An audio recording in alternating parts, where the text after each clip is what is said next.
Hello, and welcome to episode 158 of the Mo Money Podcast. I'm your host, Jessica Morehouse. Thanks for joining me for another episode of the show.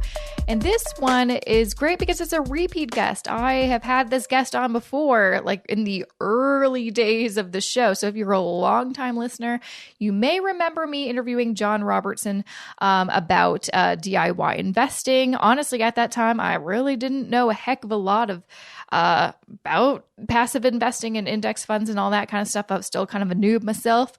But I really like chatting with him. I really like the book that he wrote called The Value of Simple, which really breaks it down. It's one of my go-to recommendations when people are asking, hey, totally get this whole, that is a good strategy to do this passive investing for the long term and all that kind of stuff. But I don't know how to do it.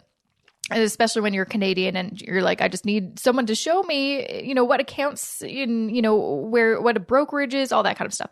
And I always refer them to his book, The Value of Simple, because it breaks it down very clearly. This is how you actually do it. And now, so many years after that first interview, I am so much more confident in all that. I'm so much more knowledgeable about all of that.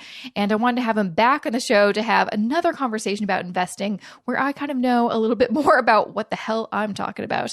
Now, you can find John on his website, holypotato.net, but he also has, on top of his book, The Value of Simple, a really great investing course too. It's a really good companion with the book. And it's called Practical Index Investing for Canadians. So obviously it is just for Canadians because it gets really specific for how to do this in Canada. But really great course. And you can check that out, jessicamorehouse.com/investing course. It'll take you right there. And I will, of course, link to it in the show notes, jessicamorehouse.com/158. But before we get into that fabulous conversation about investing, here's just a few words about this episode's sponsor. It's spring cleaning time, but I'm not talking about decluttering your home. I'm talking about taking this opportunity to organize your finances. If you want to prevent a headache next tax season and want to get your business in better shape this year, then this is the time to do something about it. Where should you start? Well, I use FreshBooks to keep my business in check, and you might want to do the same. For the past 13 years, FreshBooks has been making really intuitive cloud accounting software. And as a result, they've carved out a massive following of freelancers and self-employed folks, like myself. Not only is FreshBooks ridiculously easy to use, it also has a number of powerful features. You can create an invoice in under 30 seconds.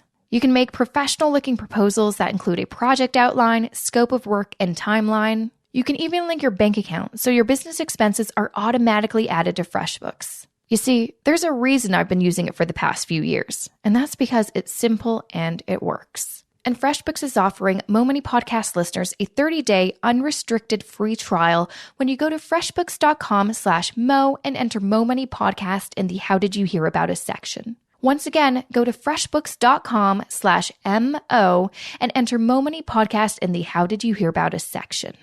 Thank you, John, for joining me on the podcast once again. You were actually episode 25, and now we're over 150. So it's been a while. And that was actually like November 2015. It is 2018 now. That is insane how time flies. And you were nice enough when we did that first episode to actually, that was when I was trying to do most of my interviews in person, which was fun. But also logistically just impossible because eventually you run out of people that live near you. But I remember you coming to my old apartment. Good times. Well, thanks for having me on again. And, always happy to chat about this whole investing world and money in general. And I know. Anything else you want to talk about? I know. And, when we did have that first, episode together, I really, when I think back of those days when I lived in that apartment, just starting the podcast, I really had no clue really what I was doing with investing. I felt like I had everything else kind of figured out, but investing was that kind of missing piece. And I always felt like, honestly, a dummy. I felt like when I did talk to other people about investing, they would throw out terms and jargon, and I'd be like, and then later on I'd have to Google it because I'm like, I have no idea what they're talking about. And I think that's the reason why I really like your book. I really like the course that you have and talking to you about investing, because you're all about simplicity, and that's what investing really should be. And the more I know now, so many years later, I'm kind of baffled at how I even thought it was complicated. Like investing really isn't complicated when you understand it, I think. So I kind of want to start there. Why do you feel like so many people think it's complicated, or why do you feel like so many people overcomplicate it? Well, it works both ways.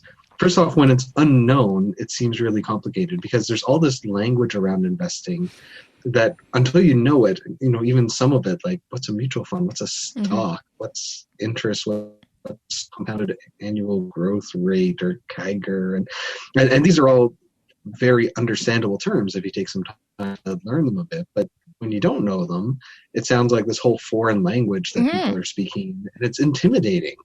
It's really intimidating to try to pick this up when you don't know it. And some people, particularly in the industry, act or do know all this stuff, and it seems really hard to figure out what they're knowing, what they already know, and how to pick up all that knowledge. So that can make it seem really scary and intimidating and complex, especially because there's so many different ways to invest. And that's part of why I'm such a huge fan of index investing, not just because of all of the academic research on, outperforming, actively investing strategies and controlling your costs and all that, but just because it also really cuts out a lot of the complexity involved in investing. You don't have to open up a stock screener and start looking for potential companies to invest like you would with some active investing strategies. You just diversify broadly and buy everything. Exactly. Which is, I feel like when I first talked to you, I'm like, I'm totally sold. I totally like this idea. I remember also, I think it was episode 7, which was really early on into the podcast. I talked to Barry Choi about DIY investing as well. And I'm like, okay, I like this idea, but I still had no clue how to actually do it. So that's why I really liked your book, The Value of Simple. I've got it right here. Because it actually, as it's called, a practical guide to taking the complexity out of investing. And there's actually steps, which I like. It's like step 1, step 2, step 3, step 4. Of course, step 4 has lots of variations. Now I know you released this book several years ago, and this is the 2nd edition. Why did you re-release this book? What's new in the book that people may want to check out? Well, the first thing that led me to re-release it is that I made a couple of changes just because the market changed around it. So part of what makes the book unique and really useful to a beginner investor is that I walk through step by step how you actually make these purchases, because it's not quite the same as just buying a book on Amazon, and the incentives aren't the same, where trying to make a purchase of an ETF or a mutual fund is not intuitive, and the banks and brokerages don't make it super intuitive for someone who doesn't know what they're doing to just step in and buy something. Whereas, online retailers really want to make it super intuitive and easy for you to buy something. So it doesn't work quite the same way there. And that can be a big barrier to people, even when they know what investing is, what their investing plan is, what they want to buy. Actually getting out there and buying it can be a barrier to getting started, because just how complex and how confusing using a brokerage screen that you've never seen is. So there's some screenshots in there along with the step-by-step instructions. And the problem is, over the course of the years, every one of the institutions that I talk about has changed their flow and changed their screenshots. And I mean, once you had already learned how to do it, it's not a big deal that it's different. So once you already have your account open and they change things on you, you can continue to figure it out. But when you're learning it for the first time and what you're seeing on the screen doesn't match what you're seeing in the book, that makes it extra hard for people, and I didn't like that. So I wanted to re-release it with updated screenshots, updated step-by-step instructions for how they change things.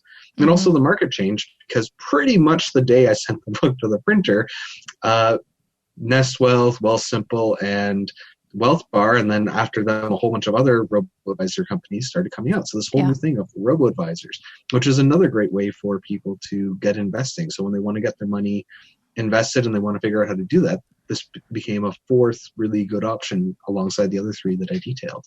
So I want to talk about robo-advisors. Yeah, no, I'm so glad that you did include that, just because, since we chatted, I don't believe, and that was, maybe 2.5 years ago, 2 years ago, robo-advisors wasn't, part of the lingo. No one really talked about it. I knew lots of American bloggers were talking about it because that was starting to kind of become popular in the US, but in Canada, not so much. And a lot of things have changed. Everyone's talking about robo-advisors now.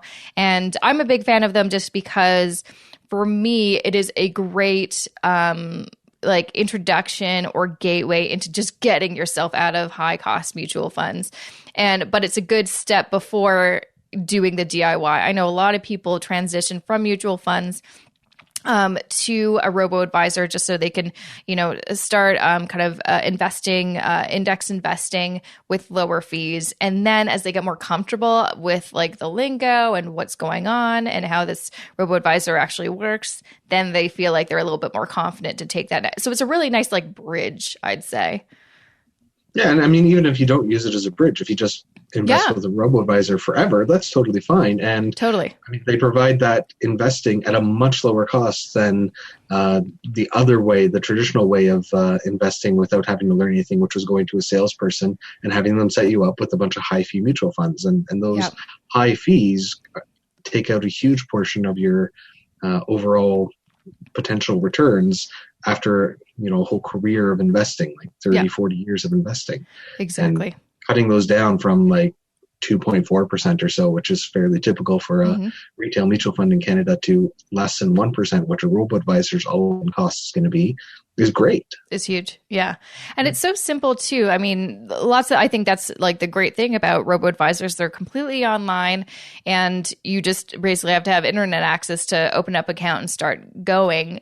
I invest with 2 different robo-advisors and it was a very simple process. But what I enjoy most about them compared to when I did invest in mutual funds with, the big banks or whatever, I find that they're a little bit more clear or honest or transparent about what they're actually invested in. Like I still remember, and again, this was, a lot to do with my level of investing knowledge, but whenever I did used to, go to my old bank, talk to my financial advisor there and be like, so what's going on with my investments? I felt like they would just talk and never really tell me, but what exactly am I? Like they'd be like, oh, you're in this specific mutual fund with this fancy name. I'm like, that's great, but what's in there? And they would never, and how much they cost? Like what's the MER? And then they just like give me a sales pitch and they'd never like tell me specifically like what companies are in there and what's going on with it. And so eventually they just talk so much that I would just stop asking, which is terrible. But I find with lots of these robo-advisors, it's like you can open up your account and see exactly what ETFs are in there. And then you can take those ETFs and go to another website like Morningstar or whatever to see specifically what companies are in there. So it's very like, it's just, for me, it really kind of like was eye-opening. Like, oh, well, that's simple. Why the freaking banks made it so complicated when I asked them? Yeah, and part of the issue there too is, I don't talk about bank advisors. I talk about bank salespeople because really that's the role they're in. Even if the little placard on their desk says advisor, a lot of the times they don't know very much more than you might because they are there to sell mutual funds and they've learned the minimum that they need to know to do that. Now, I'm painting with a broad brush here, and to be fair, some of them are. Not everyone's like that for sure, but I mean, in my experience, a lot of them have been. Yes.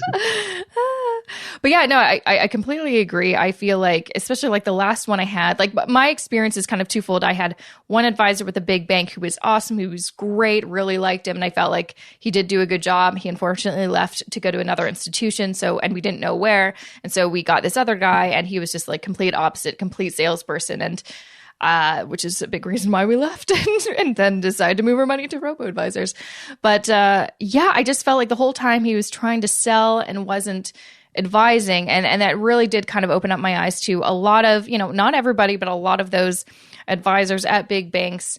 They do have different incentives than, say, a fee-only advisor, which is usually why when I talk to somebody and they're like, oh, I would like someone to kind of take care of my investments, I'm usually like, you should probably look into a fee-only advisor instead of someone that works for a bank because, I mean, sorry, like, someone at, one of the big banks isn't necessarily going to suggest, funds that big bank doesn't have some, have their own type of, I mean, for our last mutual funds, looking back, I'm like, it was all that bank's mutual funds. Like it's, and I know, on the book, A Millionaire Teacher by Andrew Hallam, I think there was a section on how he did kind of a test with some people he knew and said, go to some of the big banks and ask them if they carry ETFs or index funds. And all of them had a very tough time, even though those banks do actually have them. So again, they have different kind of incentives. So just beware. Buyer beware, right? Exactly. Yeah. And that's another issue though, is it's easy to say buyer beware. But if you don't know what you're supposed to be aware of, it's very tough. And that's why you need something that's going to tell you, what it is that investing is all about, because you need to have at least a little bit of background knowledge to know whether or not you're talking to someone who's actually giving you advice and helping you invest in a way that sure is going to cost you some money, but provide you value for that money. Or whether you're just talking to a salesperson who's trying to push like run-of-the-mill retail mutual funds on you at very high fees that aren't going to return value for what you're paying for.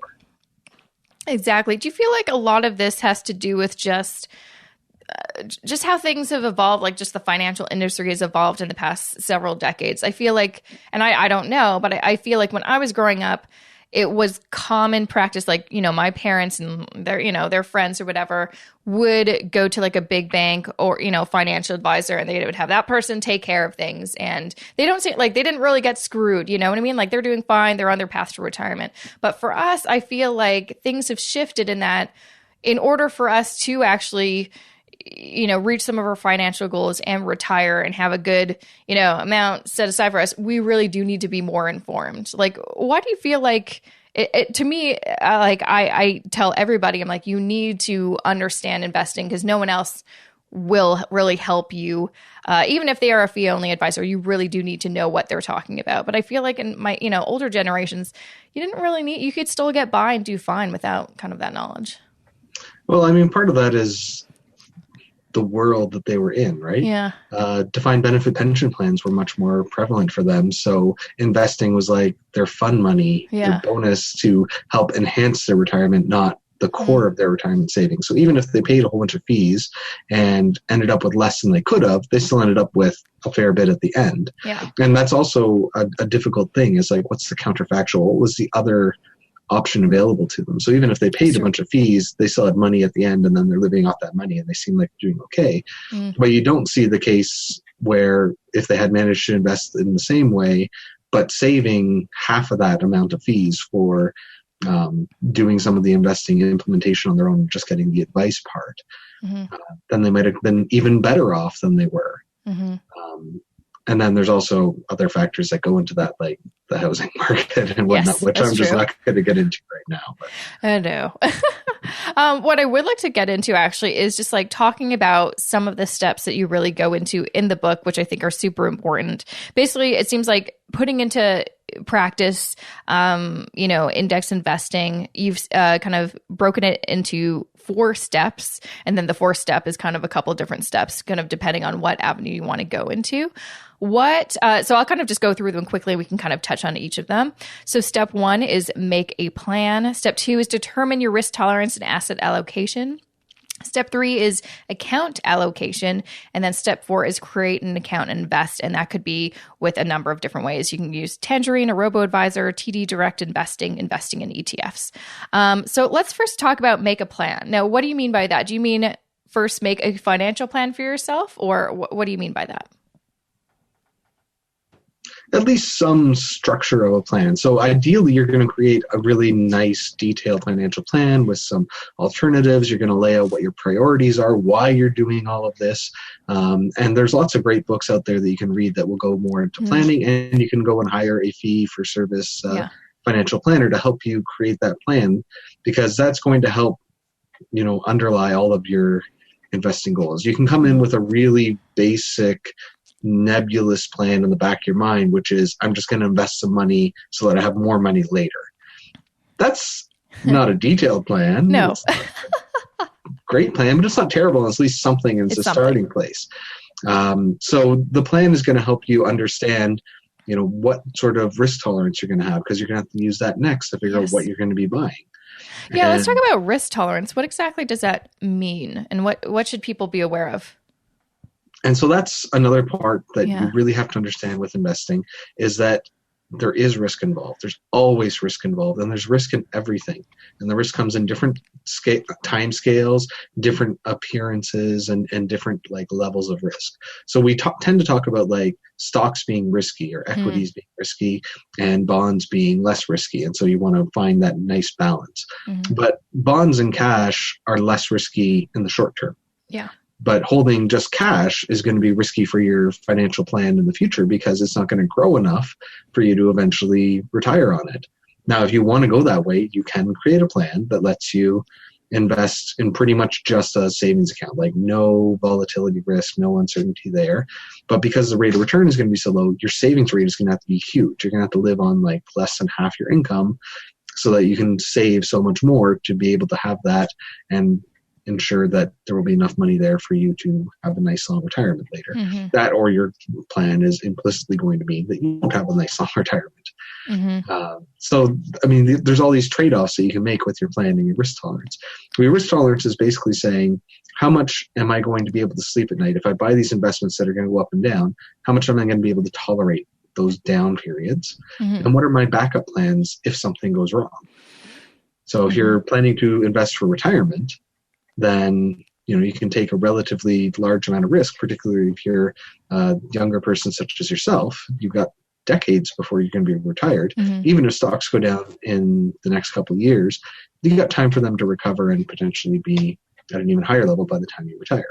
Mm-hmm. If you're looking to replace your car in 3 or 4 years' time, you probably might not want to be putting your car fund into stocks because you just don't have enough time to recover. Yeah. If you do put them into stocks, maybe you do have a super high risk tolerance. You're like, well, even if I don't have the time, I've got other ways to be risk tolerant because I might put my car fund into stocks, and then if it crashes, just buy a cheaper car. Mm-hmm. But you have to have that risk tolerance because that's your alternative. If you choose to invest that way, and then risk manifests itself, you end up with less money. Yeah. Then you have to deal with the consequences. If you're not prepared to deal with those consequences, then you shouldn't be investing in that risky way in the first place. Exactly. It's actually something that me and my husband have been kind of experimenting with since like the fall. Both of us bought some stocks and some ETFs, mainly in like the wheat industry, just because everyone's like, oh, it was just kind of very trendy. And we're like, you know what, let's just put a little money in there. We've never bought individual stocks before. For me, I always thought I was like I am pretty risk adverse, but I wanted to just set aside some money. I'm totally okay losing, so it shouldn't be a big deal if things tank or whatever. Because I just wanted to know what the experience was like, because I know people talk about like, stock investing, oh, I made so much money, blah, blah, blah. But also there's the emotional part where it's like, and you lose it all. And no one really talks about that because they're embarrassed. So I wanted to, we both, have been doing that for the past, I guess, 4 or 5 months or whatever. And of course, like just my luck, once I didn't realize it because you never really know. We bought kind of at the top, but we thought things were going to go up. They crashed. Then I lost $200. And it just kind of goes to show, it's like, yeah, I think my initial instinct that I am pretty, I'm like balanced. I'm not too much into, doing the risky thing. Yeah, that's pretty accurate. Yeah, but that's also a great example because, you didn't put your retirement fund all Goodness, into no. Yeah, I was it was like experimenting, but still being safe, yeah. Right? And even when it went against you, you lost $200. Yeah. For some people, $200 is a weekend in Niagara Falls at the casino. Yeah. Like that's money that you can afford to gamble and lose. Totally. And so if you keep it in that perspective, then, you can have some riskier sort of side bets. The clever rhymey name is Core and Explore. So you got most of your money in a core, well-diversified index fund, and then you're just playing with a little bit for interest's sake or to be able to generate dinner time conversation. It really was just for fun. And also, like, even though I say I lost $200, technically, yes, but also no, because I haven't actually sold those stocks. I'm just holding on to them, praying that they'll go back up and I'll make my money back. And that's another thing too. My husband was invested in a couple different things. I only kind of chose a few stocks.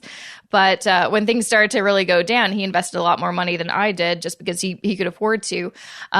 We were talking about this and wow, did we realize how emotional, like, especially he's like, wheat stocks specifically are so volatile. They'd just go up and down every single day. It was just crazy. And he would just go crazy. Like he was doing research he would like get up in the morning, get really excited to check his like Questrade account. Like it was just, and I'm like, okay, this is kind of taking over your life. I think we need to take a step back and just like not do this? This is because it can kind of consume your life. I know lots of people that are really into stock investing. I mean, that's all they talk about, which is fine. But as long as you kind of like you said, play around with that, but don't make that your kind of main engine for your retirement plan, because you just don't ever know what could happen. And even when you're not speculating on the hot industry of the day, some alternatives to doing something like a really simple index investing plan, people might say, invest in 40 or 50 dividend paying companies. Mm-hmm. And you'll be relatively diversified. There'll be stable companies. You'll get dividends. We love dividends. Yay. The problem with that is then you're still spending those evenings and weekends researching companies. Yeah. You're still watching your stock portfolio a lot more than you would if you were just like, it's in the market. The market's doing whatever the market is doing, and I can't control it. And it's sort of admitting that you can't control it, mm-hmm. and there's nothing to be done except to invest and then wait mm-hmm. is very freeing, because then you get the investing problem taken care of. Your money's invested for your future, but then you don't have to sit there and spend all this time and effort and worry over what's happening day to day. But a lot of these other strategies involve all of that kind of mental energy and focus, and you have to really like it. Yeah. Is your husband enjoying his time? When he was making a lot of money off his stocks, he was really enjoying it. And he would come down, be like, hey, look how much I made. And then when things started to turn, then he stopped talking about it so much. So from him, I know it was a little bit of a, just kind of fun. It was kind of a hobby. He has lots of friends that do the same thing, and they talk about it all the time. But yeah, it's certainly not, and we talked about this before he, started investing in those types of stocks, that like, this is like for fun, but this isn't really, our retirement plan or anything like that. So, which kind of brings me to, I always get the question when I'm talking to someone about stocks and how volatile they are, and how I am of the same mind as you. I prefer to invest index based. People talk about cryptocurrency because it's a very sexy, trendy thing to talk about. But again, it's just kind of like stocks. Like, people just feel like if they buy now, they'll get rich quick. And as we all know, there's no such thing as like an actually good get rich quick, because no one sells at the right time. They'll hold on, always thinking that it may go up, and eventually it crashes, which I believe Bitcoin did, because it always has. I mean, come on. What are your thoughts on cryptocurrency? I'm sure you get questions like that all the time.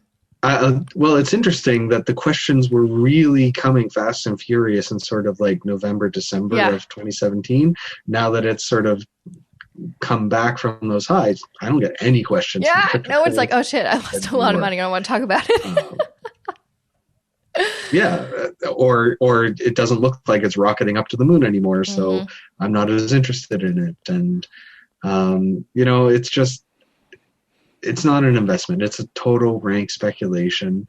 I can be even more negative if you want. No, I agree. I think it's, again, fun. If you want to gamble, go gamble. But that's what it is. I mean, my goodness. Yeah.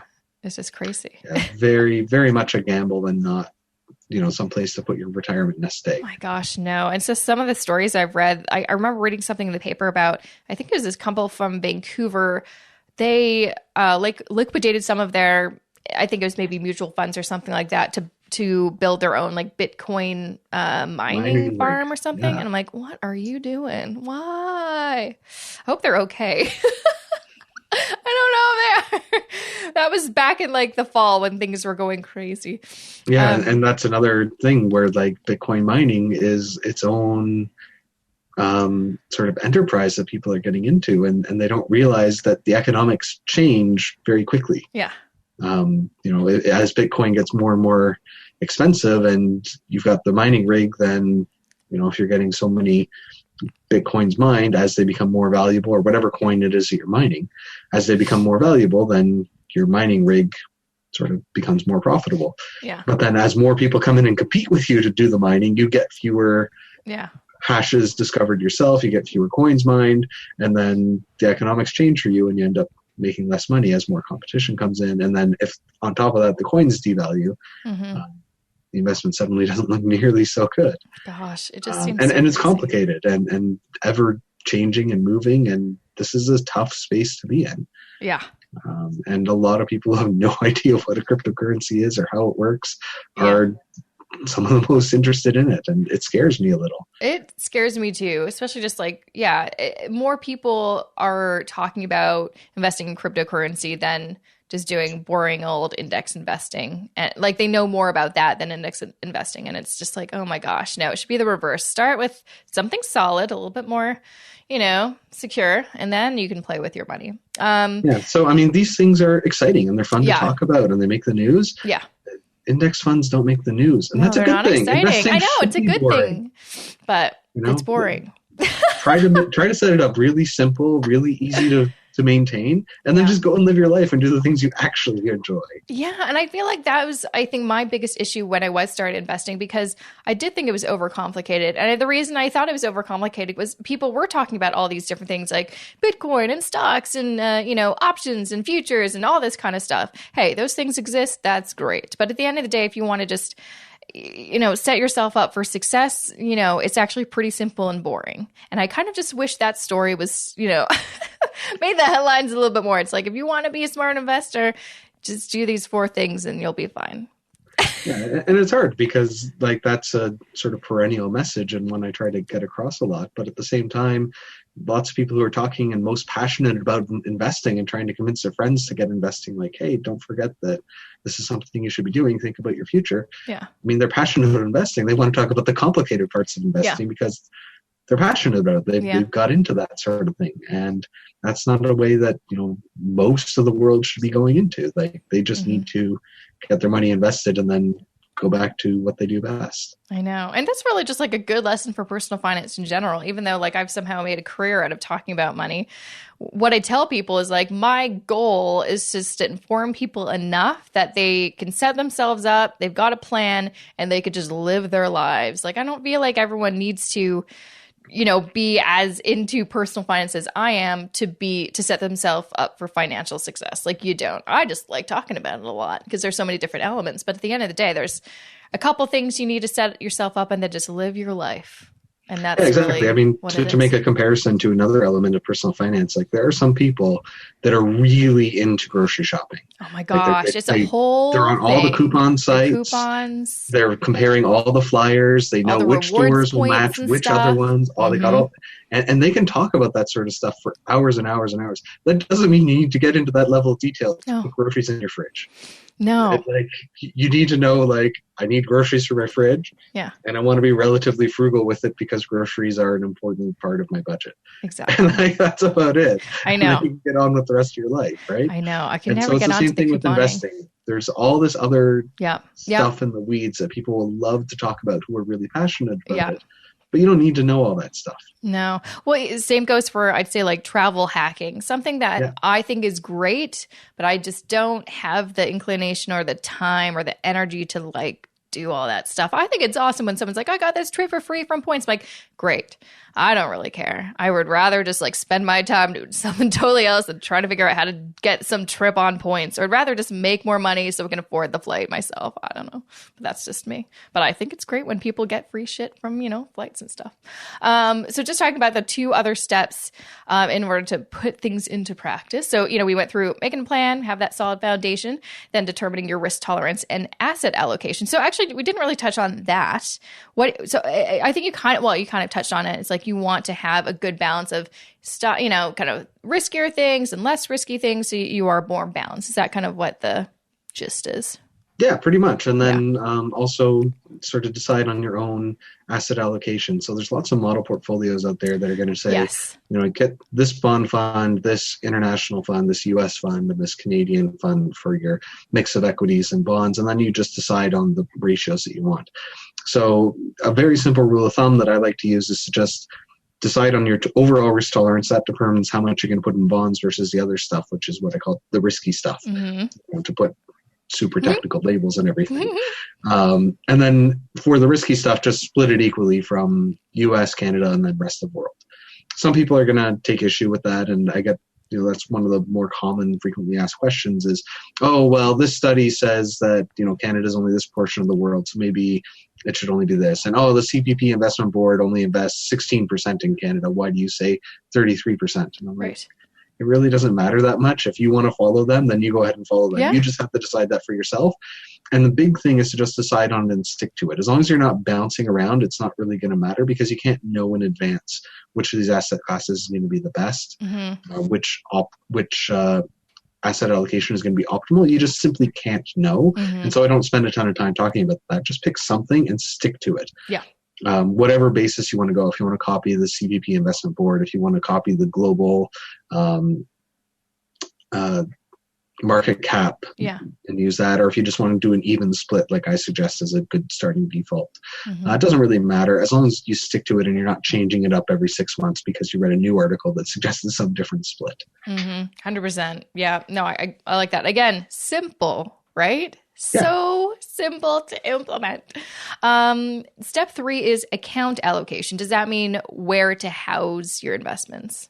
So that's part of it, and also just to decide which one you're going to prioritize. So if you're relatively young and early in your career, you'll probably find that the TFSA is going to work out better for you.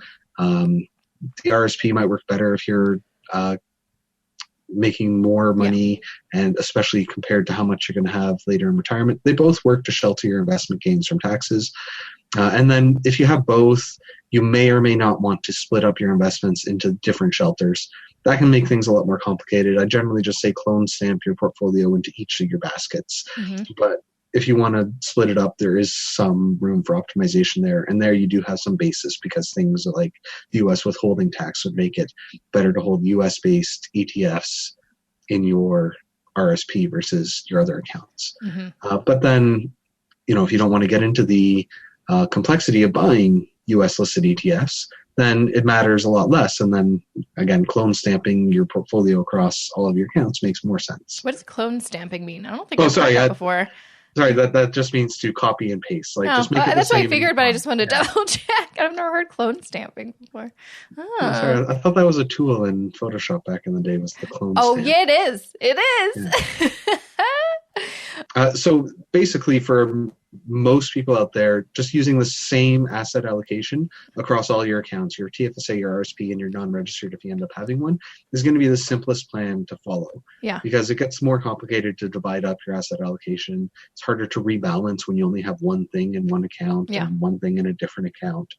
And it's harder to track and follow. And also, part of the reason that we talk about asset allocation and having your risk tolerance is that when you see markets start to go down, you see your portfolio balance drop, and that's very distressing and a source of stress. If all of your risky assets are in your TFSA, for example, and your less risky assets are in your non-registered account or some other separate account, then you see that all dropping in the one account, and it looks a lot worse than it really is, because that balance that you have is across multiple accounts rather than all. So when it's all in one, then you see the drop more in perspective, and then that asset allocation and your risk tolerance works better for you. So lots of reasons, I think, to try not to go too far down the road of optimizing. If you want to spend the time and the effort, and again, there is going to be some mental effort involved, then, there is room to optimize. But just decide whether or not you're going to optimize, and then how you're going to do it, and then whether you're going to be prioritizing your TFSA over your RSP or whatever. All the more reason to grab your book to really understand everything you just said. Okay, and last but not least, there is step 4, which is, all right, you've kind of figured out your game plan, and then it's really like, okay, so where are you going to go? So the options you've listed, and again, this is for Canadians. Americans, there's, it's a whole other kind of ball game of options that you can do. But Americans is a lot easier, actually. It's like, just go to Vanguard. Oh, yeah, that's true. That is what most people talk about, Vanguard. So there you go, Americans. Vanguard. I guess they have like Betterment and some of the other. Yeah, they have quite a few different robo-advisors. I know Wealthsimple is now in the US too, so that's an option. So, and same from the UK. I know it's in the UK. So, and I should really talk to someone from the UK. I would love to know what's going on over there, just in terms of anything financial, just because I feel like it's totally a different situation. But anyways, in your book, you talk about kind of these 4 different options. Of course, first is investing with Tangerine, which is actually that was actually where I first started. And it was kind of, I would say, kind of like one of the first robo-advisors, because it was completely online. You were buying index funds and all that kind of stuff. It's a really good starting point, easy peasy. after that. Or as an alternative, there's robo-advisors now everywhere. So that is another option, completely online, easy peasy to get started with. Next is TD direct investing. So that is a little bit more hands-on, right? Because it is more like you are in the kind of driver's seat. It's not automated for you. And then last but not least is investing in ETFs. And so that would be, I guess, using some kind of discount brokerage like a Questrade or something like that. Yeah. And so each of those options is going to work for someone to get investing. And the way to choose between them, I tried to make it very simple as sort of like a one-dimensional trade-off, is that Tangerine is going to be the easiest. Robo-advisors, just because they're a little bit newer. So some people are like, I don't know. Yeah. And because their processes aren't, are sort of in flux. Again, they're not going to be very difficult. No. Talking like a tiny, based on, Tangerine's super simple. So simple, Robo-advisor is going to be like a touch more complicated. Just a tiny bit. But then, some people are also a little leery of them just because they're new, and you can never fix that. Some people are just not going to be early adopters. So Tangerine robo-advisors, will sort of group them together. They're going to be a little more expensive than the other options, but they're super simple and easy. TDE series, they're going to be in the middle in terms of cost and in the middle in terms of complexity to manage. And then ETFs are going to be the most hands-on, but they're also going to be the cheapest. And so basically, depending on where you fall in that trade-off between how easy you want it to be versus how much you want to try to save in your investing costs, you're going to find a solution that works for you. Absolutely. Easy peasy, super simple. So again, I definitely suggest everyone grab a copy of The Value of Simple, the second edition, which is now updated and has a bunch of great information. But you also have a course, which I think is amazing. So it kind of is a great companion to the book. I always kind of suggest people read the book first and then take the course, just so you can really dive in and have a better understanding. But what are some things that you have in your course? What's it all about? So the course sort of evolved out of the book. So part of it is that people wanted something that was a little more interactive than just reading. So the course combines video and text. So you're sort of always moving your brain into a different mode. So you're reading a couple articles and you're watching a video of me or a video of walkthrough of some slides and screenshots and step-by-step.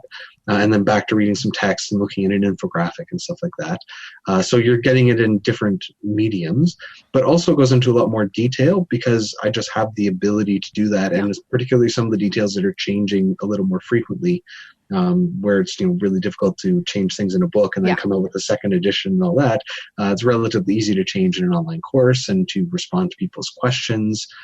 So there's going to be more detail in there. Like in the book, I quickly go through if you have a taxable account, if you're investing in TFSA or RSP, it makes it super simple. Not only do you save on taxes in terms of letting your investments grow tax-free, but it means that you don't have to track anything. You don't have to report anything because it's all tax-free anyway. Once you have filled up that room and you're investing in a taxable account, it becomes a little more complicated. So in the book, I go quickly through what that table is going to look like where you're going to have to report your capital gains. And then in the course, I'm able to go through that in a little bit more detail, a little more step-by-step, and also have a look at some of the other tax forms you'll get, like a T3 for your ETFs, and see what boxes are going to be on there and what they mean, how they affect what you're reporting. And then also just more detail on the processes and the behavioral aspect, because that is really, really key. Like, just understanding how to make these transactions is something that people need to know, and something that I found wasn't really addressed by other people, and why I really wrote the book. But once you know that, that's just sort of like getting you started. Then you're started and going.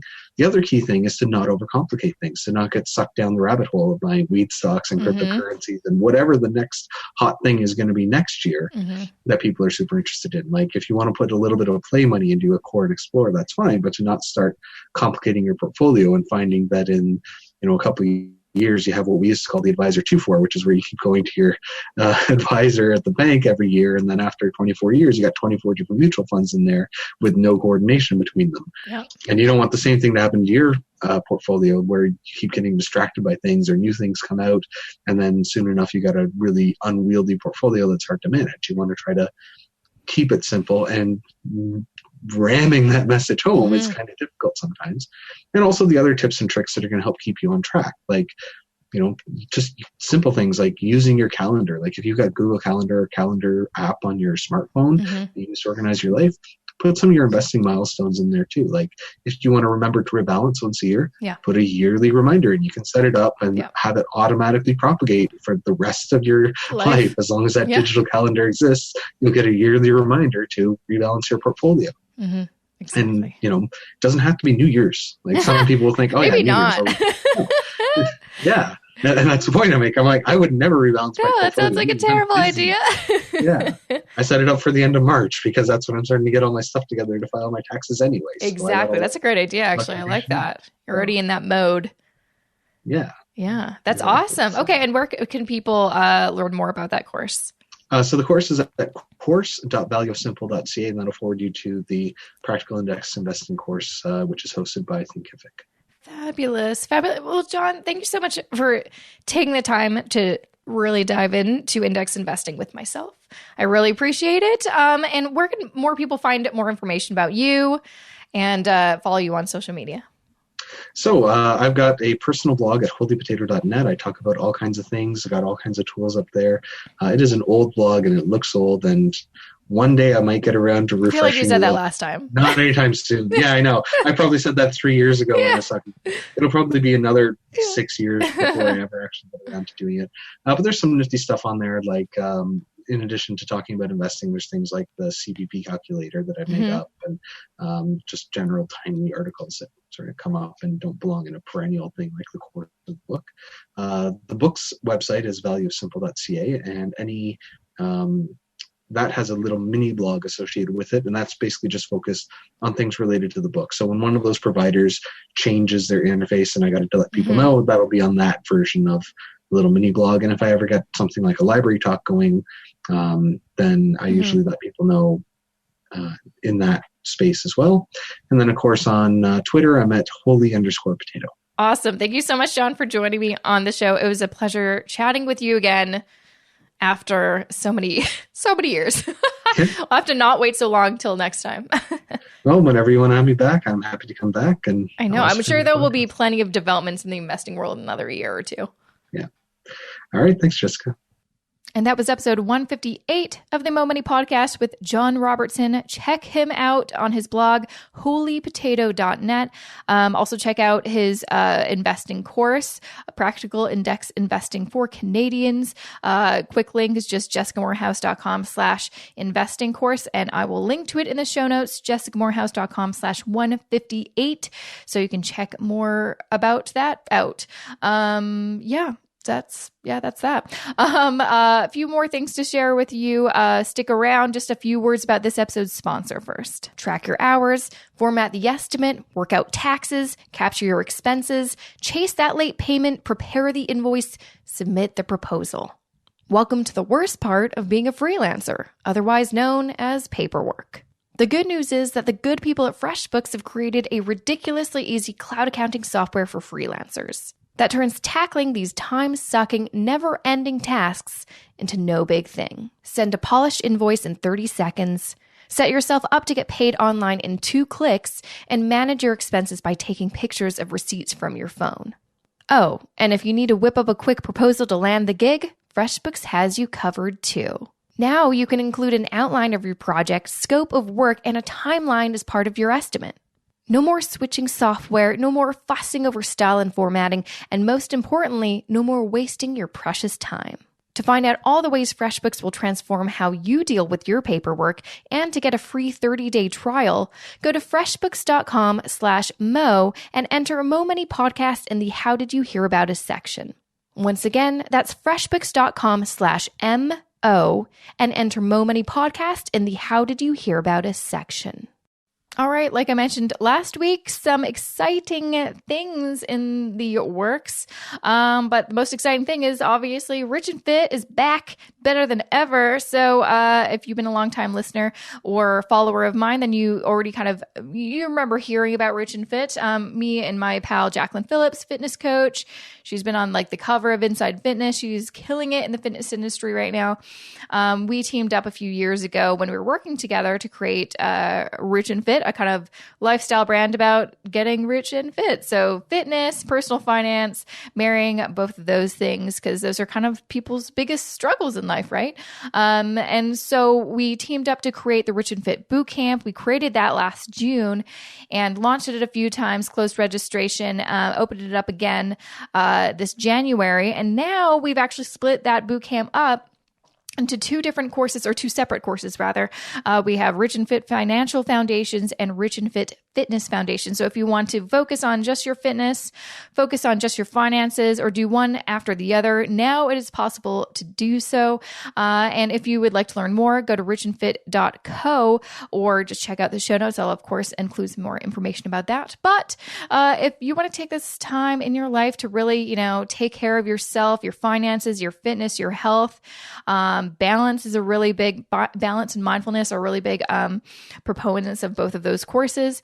If you want to, get started with us, well, I want to help you do that. And by that, I mean, I'm going to give you a special discount since you're a special podcast listener.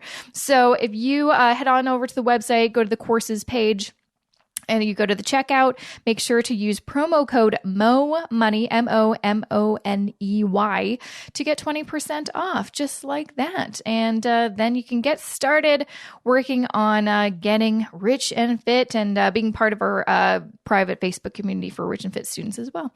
But of course, if you just have some questions about it, you don't know if it's right for you, or you don't know what it's all about, you want someone to talk to, you can talk to me. Jessica at jessicamorehouse.com is where you can find me over email. Happy to answer any questions at any time. That is it from me for now, but I will, of course, be back here next Wednesday for another episode. Make sure to keep on sending me those iTunes reviews. I am compiling a list, and we'll be doing some shout outs very, very soon on a future episode. So if you want to get a shout out from me on a future episode, all you have to do is spend 2 minutes and give me an iTunes review. Would really appreciate it and just want to know what your thoughts are. Yeah, that is it. I'm going to stop yabbing and I'm going to get back to whatever I was doing before this. And I will see you back here next week, next Wednesday, same time, same place. Talk to you later.